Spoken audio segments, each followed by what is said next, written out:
پیارے دوستو، آپ نے یہ بات بہت سارے بھائیوں اور اکثر اپنی دادی امی، نانی امی یا گاؤں وغیرہ میں عمر رسیدہ عورتوں سے سنی ہوگی کہ کعبہ آنے والے وقت کو پہلے سے جان لیتا ہے۔ اگر کعبے مل کر آپ کے گھر کی چھت پر یا گھر کی دیوار پر آ کر ایک دوسرے سے لڑ پڑیں، جھگڑنے لگ پڑیں، تو یاد رکھیں کہ اس گھر پر کوئی برا وقت آنے والا ہے، کیونکہ کعبوں کا ایک دوسرے سے لڑنا جھگڑنا اچھا نہیں سمجھا جاتا۔ اسی لیے سارے گھر والوں کا صدقہ خیرات ضرور کریں۔ اگر دوپہر سے پہلے کعبہ آپ کے گھر کی دیوار پر یا چھت پر اکیلا بولنا شروع کر دے تو سمجھیں کہ آنے والے دنوں میں آپ کے لیے خوشخبری ہے۔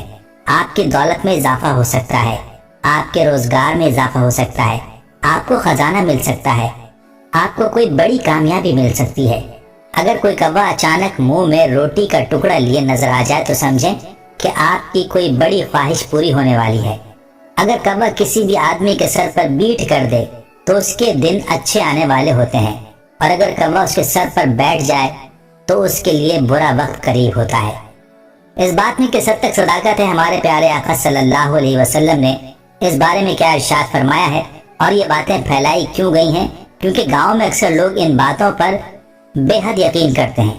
اگر ان سے پوچھا جائے کہ ان باتوں کا آپ بہت یقین کرتے ہیں، ہم مسلمان ہیں، قرآن و حدیث میں ان کا حوالہ کیا ہے، تو وہ یہی بات کہتے ہیں کہ ہمارے بزرگوں نے آزمایا ہوا ہے۔ یہ حقیقت ہے، ایسا ہی ہوتا ہے۔ اب اس کی صداقت کو جاننے کے لیے آپ سے ہماری گزارش ہے کہ یہ ویڈیو مکمل دیکھیے گا۔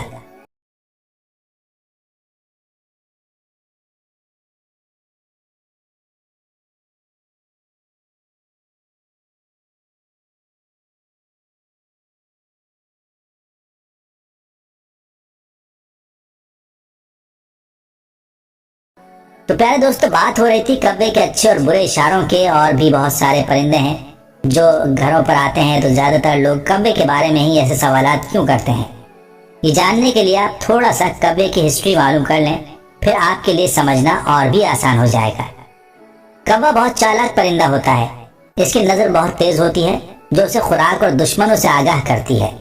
انسانوں سے خصوصاً محتاط رہتا ہے، اور خطرے کی صورت میں کائیں کائیں کر کے آسمان سر پر اٹھا لیتا ہے، اور اپنے دوسرے ساتھی بھی بلا لیتا ہے جو حفاظت کے لیے ادھر ادھر چکر لگاتے رہتے ہیں۔ کعبہ اپنے بچوں اور انڈوں کی بہت حفاظت کرتا ہے، اور اگر کہیں چیل یا بلی نظر آ جائے تو کعبے اس پر کود پڑتے ہیں اور اسے وہاں سے بھاگنے پر مجبور کر دیتے ہیں۔ اگر ان کے گھونسلے سے انڈا نکالنے کی کوشش کی جائے تو یہ انسان کے سر پر ٹھونگے مار مار کر خون نکال دیتے ہیں۔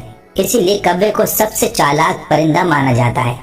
اپنے ساتھی کی لاش پر ماتم کرتے ہوئے اوپر اڑنے والے پرندے نیچے کے منظر کبھی نہیں بھولتے۔ ان کے مرنے والے ساتھی کے پاس موجود انسان یا جانور کا چہرہ انہیں ہمیشہ یاد رہتا ہے، اور وہ خود اس سے ہمیشہ بچنے کی کوشش کرتے رہتے ہیں۔ کعبہ ہی وہ واحد پرندہ ہے جس نے انسان کو مردہ دفن کرنا سکھایا، انسان کی لاش کو مٹی میں دفنانا سکھایا۔ کعبے کی یہ فطرت ہے، جب اس کا کوئی ساتھی مر جاتا ہے تو سب کعبے اس جگہ جمع ہو جاتے ہیں جہاں اس کے ساتھی کی لاش پڑی ہو، شور مچاتے رہتے ہیں، اپنے ساتھی کے مرنے پر سوگ و ماتم کا اظہار کرتے ہیں۔ کعبہ وہ واحد جانور ہے جو عقاب کو تنگ کر سکتا ہے۔ یہ پرندوں کے بادشاہ عقاب کی پشت پر بیٹھ جاتا ہے اور اپنی چونچ سے اس کی گردن پر کاٹتا ہے، جبکہ کعبے سے زیادہ طاقتور عقاب کعبے کا مقابلہ کرنے میں اپنی طاقت اور وقت صرف نہیں کرتا، بلکہ وہ اپنے پر کھولتا ہے اور آسمان کی طرف اونچی اڑان بھرنا شروع کر دیتا ہے۔ عقاب کی پرواز جتنی بلند ہوتی جاتی ہے، کعبے کی اڑان اتنی ہی مشکل ہو جاتی ہے، اور بالآخر وہ آکسیجن کی کمی کی وجہ سے نیچے گر جاتا ہے۔ تو پیارے دوستو، ایک کعبے کے اندر یہی وہ خوبیاں ہیں جس کی وجہ سے اس کے بارے میں یہ تمام تر باتیں منسوب کی جاتی ہیں۔ پیارے دوستو، یہ تمام تر باتیں بدشگونی پر مبنی ہیں۔ اسلام میں ان تمام تر باتوں کی کوئی اہمیت نہیں ہے۔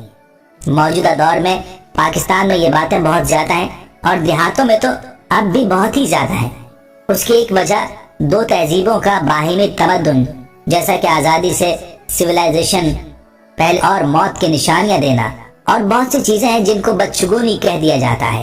مثال کے طور پر، بلکہ انتہائی دکھ کے مقام اور بدشگونی کی انتہا یہ ہوتی ہے کہ اگر کوئی بانجھ عورت کسی حاملہ عورت کے پاس چلی جائے تو اس سے پرہیز کیا جاتا ہے کہ اس کی نوست زچہ اور بچہ پر اثر نہ کر جائے۔ اس کو نجس سمجھا جاتا ہے۔ میرے نزدیک یہ سیدھی اللہ تعالیٰ سے ٹکر ہے۔ سوچیں اس معصوم عورت کے دل پر کیا بیتی ہوگی جو پہلے ہی سے بے اولاد اور دنیا کے ستم اور سسرال کی تان و تشنی جھیل رہی ہو۔ سوچیں ہم نے اس کی روح کو کتنا بڑا زخم دیا ہوتا ہے۔ کیا وہ معصوم عورت اس احساس کمتری کے ساتھ جی سکتی ہے؟ سب خواتین کو ایک ہی فہرست میں ہرگز نہیں لا رہا۔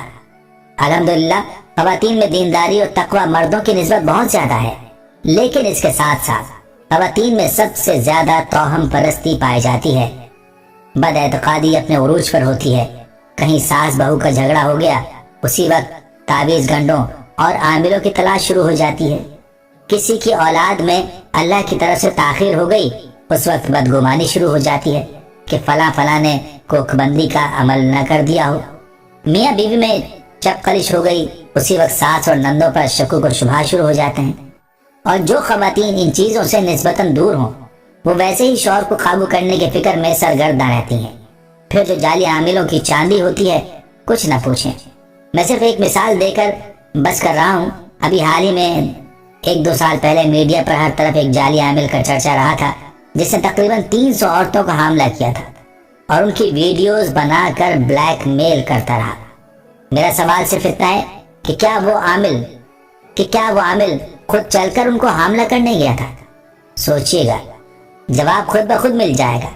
بلکہ تاریخ گواہ ہے کہ آج تک کوئی جعلی عامل چل کر نہیں آیا۔ کمزور عقیدہ خواتین خود چل کر اس کے آستانے پر جاتی ہیں۔ یہ وہ تلخ حقیقت تھی جو میں بتانا ضروری سمجھتا تھا۔ اب چلیں دین اسلام کی طرف کہ ہمارا دین اس بارے میں کیا کہتا ہے۔ عبداللہ بن مسعود رضی اللہ تعالیٰ عنہ سے روایت ہے کہ رسول اللہ صلی اللہ علیہ وسلم نے فرمایا، بدشگونی شرک ہے۔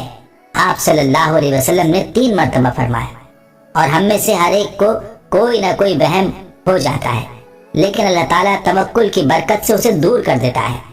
آخر میں آپ کو ایک بات بتانا ضروری سمجھتے ہیں کہ صرف اپنے اللہ پر یقین کامل کر لیں، مکمل توکل رکھیں، اور جو کچھ بھی ہوتا ہے یا جو کچھ بھی ہوگا وہ اللہ ہی کی طرف سے ہوگا۔ جب آپ کا یقین پختہ ہو جائے گا تب انشاءاللہ آپ ان سب چیزوں توہم پرستی، بدشگونی، بد اعتقادی سے انشاءاللہ نکل جائیں گے۔ یقین کریں زندگی ہلکی پھلکی محسوس ہونا شروع ہو جائے گی۔ شرط صرف رب ذوالجلال پر مکمل اعتقاد، یقین اور توکل ہے۔